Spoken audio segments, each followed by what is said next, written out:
we should break up. We need to talk. We need to talk. I think we do. should break up. Heartbreak is a very real pain. You see, the thing with heartbreak, it can affect all of us, but particularly for young people, it may be the first time they've ever experienced it, and it can be really hard to navigate through these emotions. I went through a pretty hard breakup last year in the middle of year 12. Well, I definitely feel like if you come close to someone over a long period of time, that you can definitely maybe feel a bit lonely after that. I was rowing at the same time as well, so I felt like I was letting my team down because I was skipping practice to just go and cry in my car because I was so upset. It feels like your heart's going to jump out of your chest. You went from your whole life based around this person to having like nothing. You're thinking about the good memories, you sort of want them back, but then it's like moving on and it's really hard to balance sometimes. You just feel so alone and so just like, you feel really, you go really hard on yourself. When we've lost someone for the first time, those big feelings that come up, they can be the first time you've felt something quite so intense. I think I love her. The first time feeling love is really extreme, so the first time maybe feeling heartbreak can also be just as extreme. I am in love with Nate Jacobs and he is in love with me, and you guys can all judge me if you want, but I do not care. I'm in love with her. All right, fine, you're in love with her. It's new emotions, so it's a new experience for all involved, and it can be really tricky to manage sometimes. I have never, ever been happier.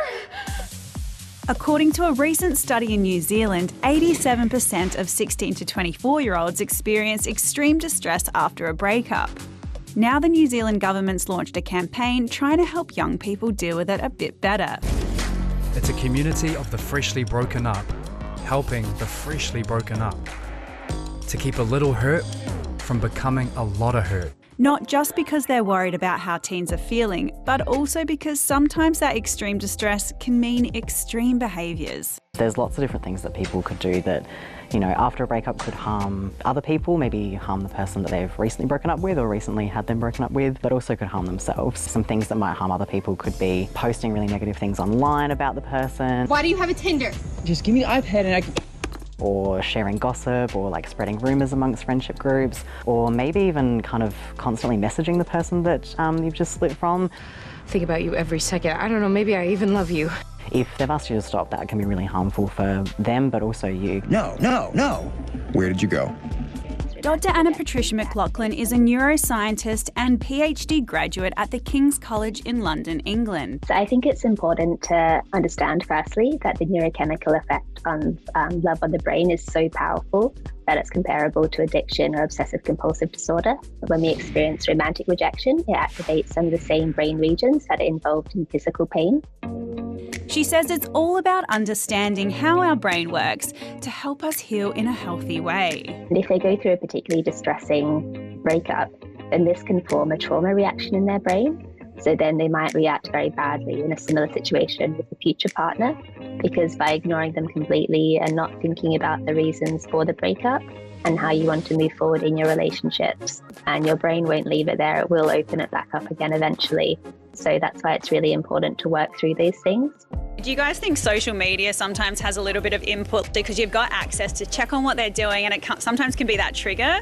100%. So like people checking on your social media to see if you're still with that person, and then them reaching out and like wanting to know like, oh, why did you guys break up? Why aren't you guys together anymore? It starts like making you feel like really bad about yourself. To stay off social media 100%. Anything that was sent in confidence, something that's a little bit more intimate, make sure you're deleting them, because we don't want to have an emotional moment where we accidentally share things that weren't meant to be shared. And I find that talking to people really helps, personally. Talking to your family and just making sure you're not alone and experiencing on your own is definitely something that can help.